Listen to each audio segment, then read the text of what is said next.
You lift your arm to wave at someone, and the skin on the back of your upper arm keeps rippling for a full 2 seconds after you've already stopped moving, like it hasn't gotten the message yet, like it's still finishing a gesture your arm already walked away from. You've seen it.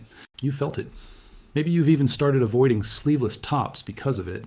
That loose, flapping, crepey tissue on the back of your upper arm has probably made you feel like something is being lost, something that isn't coming back.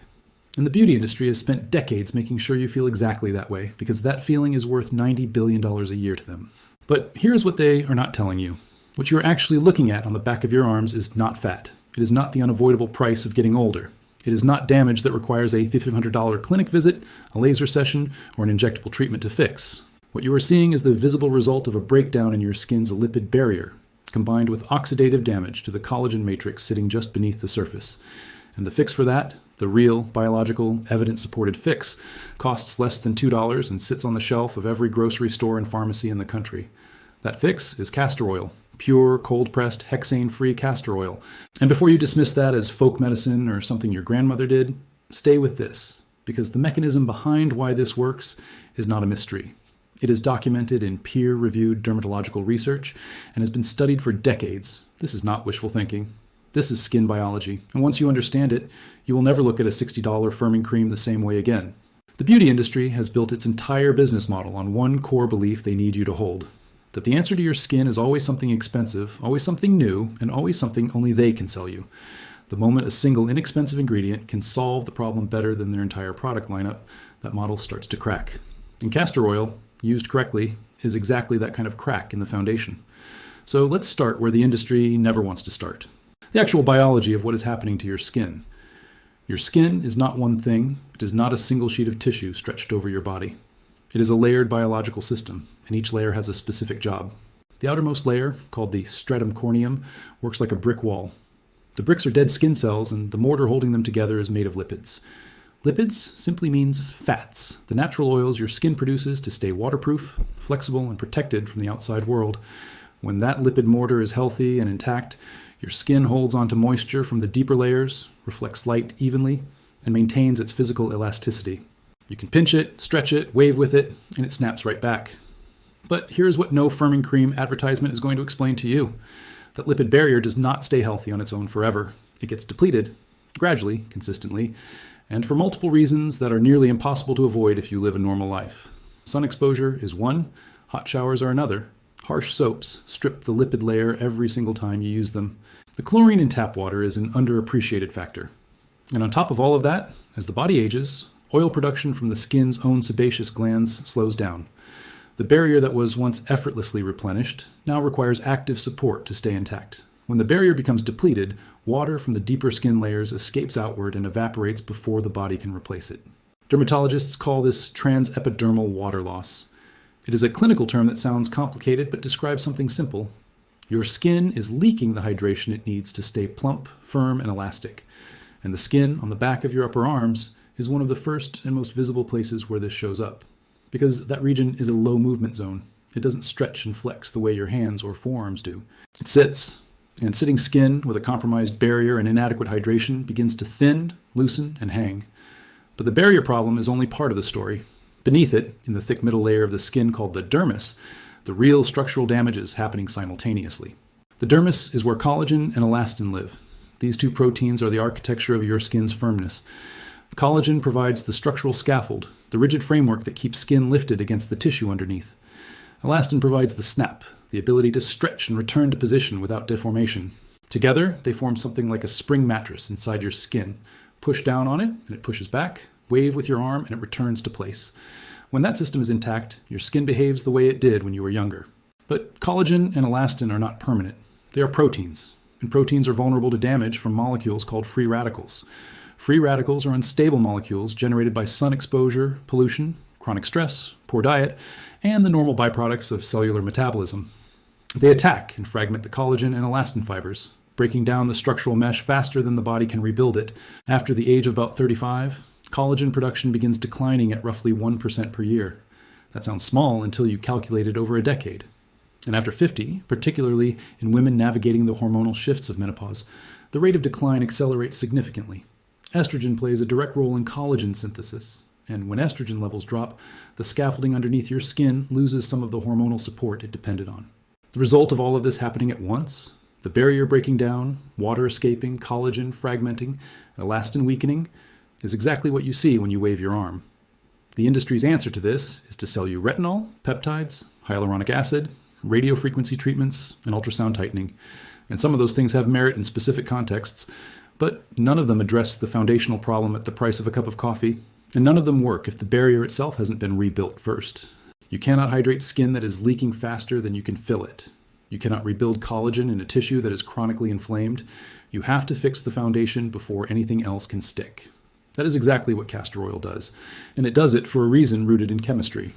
Castor oil is approximately 90% ricinoleic acid. That is not a percentage you find in many other natural substances. Ricinoleic acid is a long-chain unsaturated fatty acid with a hydroxyl group attached to it, and that structural detail is not just chemistry trivia. It is the reason castor oil behaves so differently from other oils. Most topical oils, even good ones, sit on the surface of the skin or penetrate only into the outermost layers. Ricinoleic acid, because of how it is structured, moves deeper. It passes through the stratum corneum and reaches the dermis, the layer where collagen is actually made and maintained. Once it gets there, it does three things simultaneously. First, it reinforces the lipid barrier directly, replacing the fatty acid content that depletion and aging have stripped away. The barrier begins to seal. Transepidermal water loss slows down. The skin starts retaining moisture again at the cellular level. Second, ricinoleic acid is a documented anti-inflammatory compound. It reduces the chronic, low-grade inflammatory signaling that accelerates collagen breakdown. When inflammation is calmed, the rate of collagen destruction slows. The body's repair mechanisms get the chance to actually catch up. Third, ricinoleic acid is a humectant, meaning it draws water into the tissue and binds it there. This is fundamentally different from an occlusive moisturizer, which simply traps existing surface moisture. Castor oil is pulling hydration into the dermis and holding it, which is where the visible plumping and firming effect begins. No individual ingredient in a $60 firming cream is doing all three of those things at once. Most commercial formulations are 80% water and stabilizers, with trace amounts of active compounds so diluted by the time they reach your skin that the biological effect is negligible. The ingredient list reads impressively. The clinical impact frequently does not match. Now, here's the protocol. And this part matters because castor oil applied incorrectly gives mediocre results. Castor oil applied correctly gives remarkable ones. The first step is preparation, and this is where most people who have tried castor oil before and felt disappointed went wrong. Oil applied to dry, unprepared skin cannot penetrate effectively. The surface layer is too compact, the pores are not dilated, and the oil simply sits on top and gets absorbed into your clothing or your sheets. You have to prepare the pathway first. Start with a warm shower, not hot, warm, for about 5 minutes before you apply anything. Warm water softens the outer skin layer without stripping it the way hot water does, and it increases what is called microcirculation, the blood flow through the tiny capillaries closest to the skin surface. When you increase microcirculation, you are essentially waking up the tissue. Nutrients move more easily, waste products clear more efficiently, and the skin becomes more receptive to whatever you apply next. When you step out of the shower, here's the detail most people miss. Do not dry your arms completely, leave them slightly damp. The residual moisture on the skin's surface actually helps the castor oil penetrate more effectively.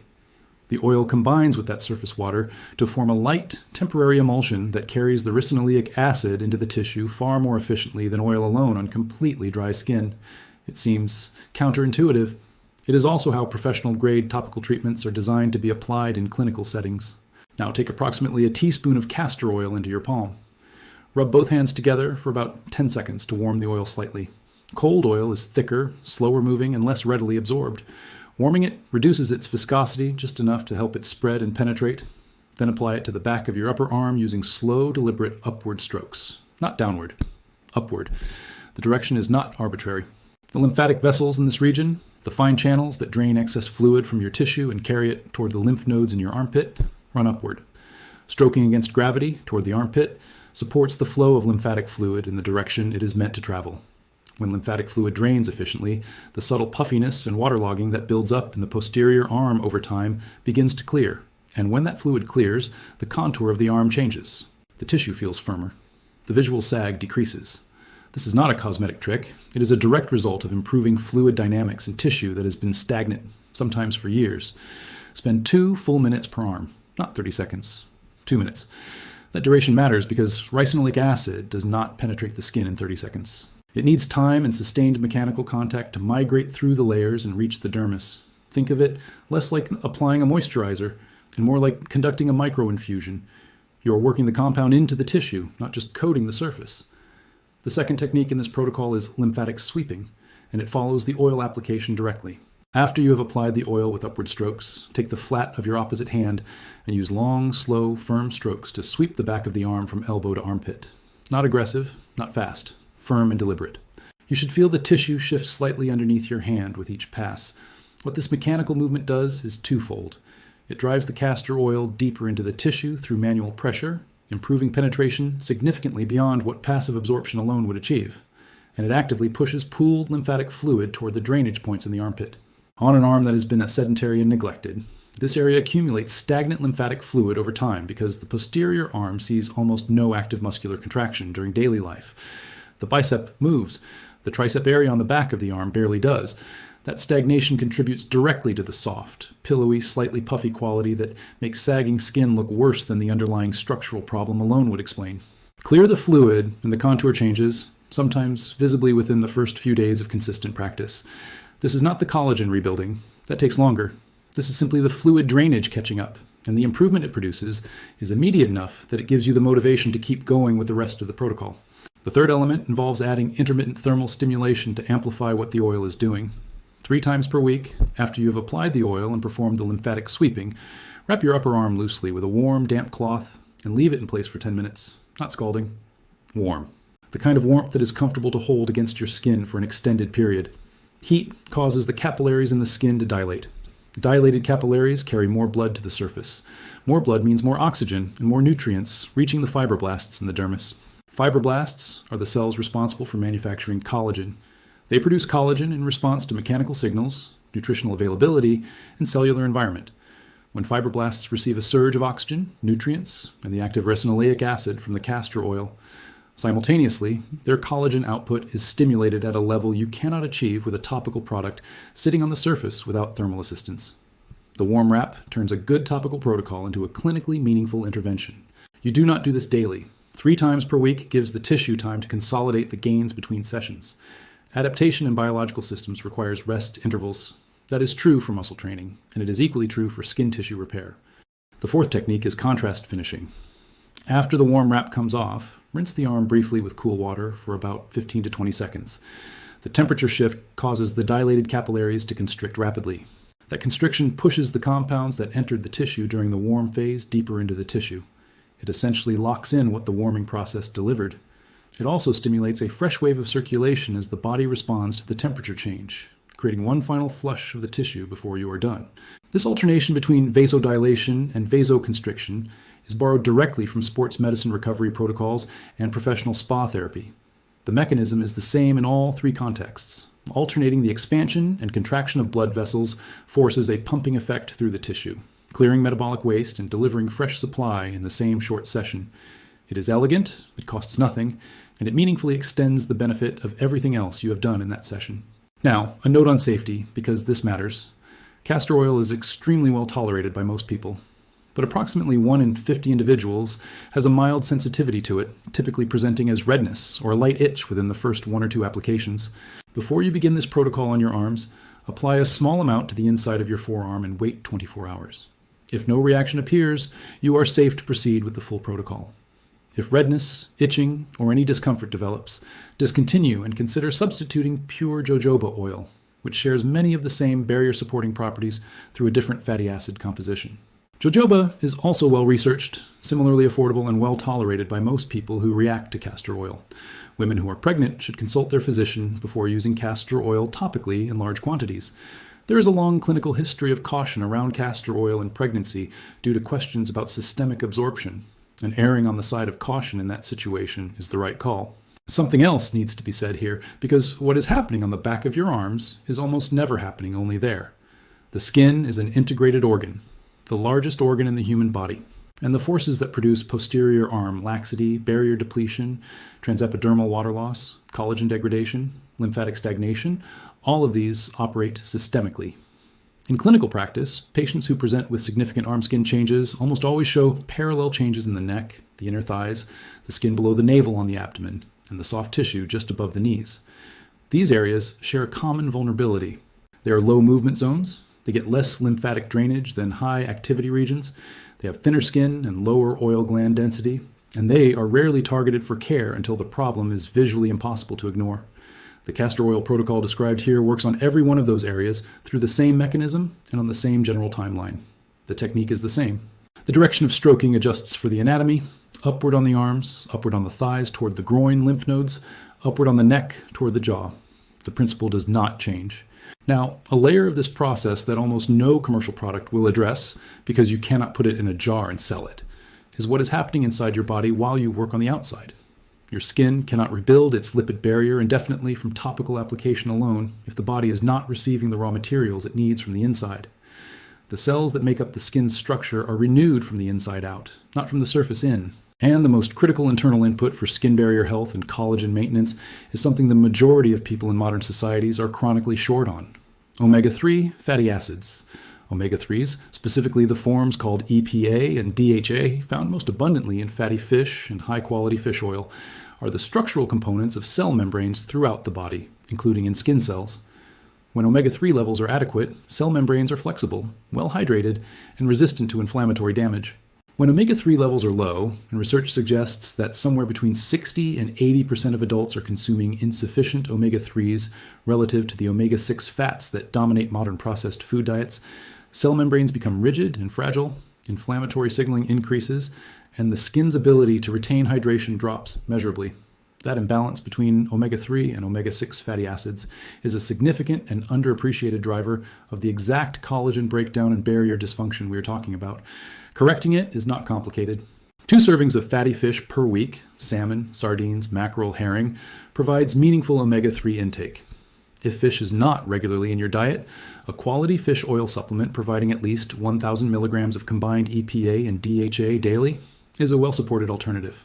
Flaxseed, walnuts, and chia seeds provide a plant-based omega-3 called ALA, which the body can partially convert to EPA and DHA, though the conversion rate is limited and less reliable than direct dietary sources.